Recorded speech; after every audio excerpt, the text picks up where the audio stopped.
I really like this one. Oh, would you look at that? Yes. This one was probably one that came inside another.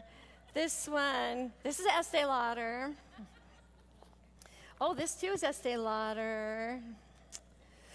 Yeah, you guessed it, it's part of the same series. Here's another one. That's a cute little one. This one, I've had multiple versions of this one, just so you know. This one also has a little Eiffel Tower zipper. Come on, how many of you have these same bags at home? Fess up. Thank you very much. All right. This one, yeah, I'm not sure where this one came from, but I liked it. It's a nice, you need all these different sizes are important, don't you think? Because they serve different purposes. That's my theory. And I finally am at the bottom of this one. Okay, this is my purged collection. That means there's many of these that went either to the Goodwill or garbage. I have an issue. I like the free gift. And the Lord just really spoke to me the other day that nothing is free in life. There is a price for everything. And I have charged away $29.95 many times to get the free gift. And I'm here to tell you that only God can give you a free gift without a purchase. Because he purchased it for you. He did it for you. And, the expression that God is looking for from us is that we would deal with this stuff in a proper way. And so I've also brought another place of expression where God just wants us to really show him that we're serious. And there are times when he just wants us to clean house. And he just says, you've been buying a lot of stuff that you thought was free, and yet you've learned it's costing you. And I talk to a lot of you, and I know that you've been paying for things in a really painful place, paying for things in ways that you didn't expect. And you've been continuing to carry even your disappointment, even though he says, cast all your cares on me.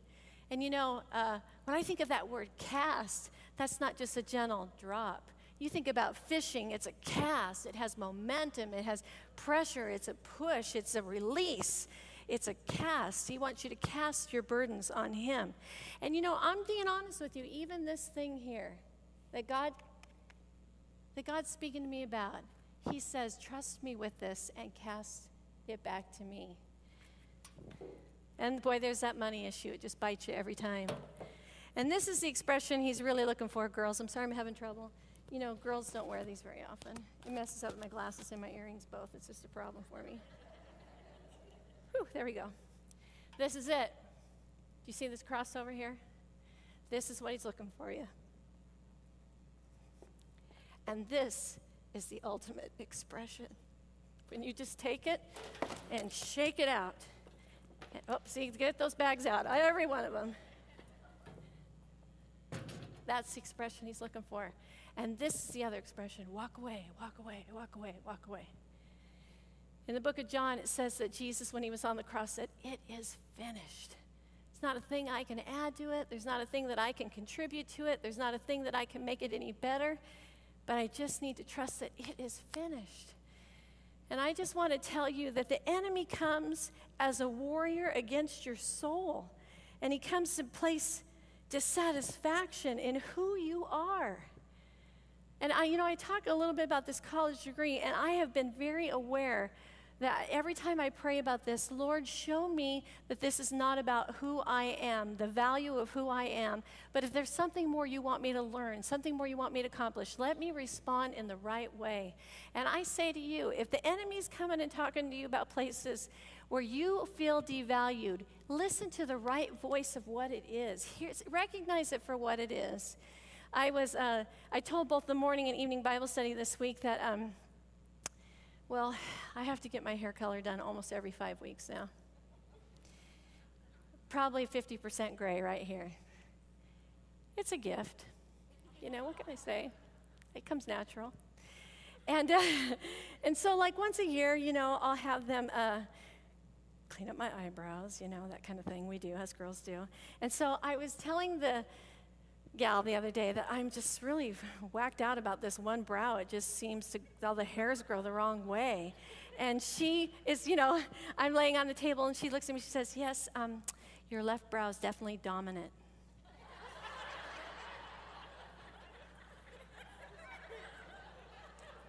I've always known I was a little off. Now I know I have a left brow that's dominant.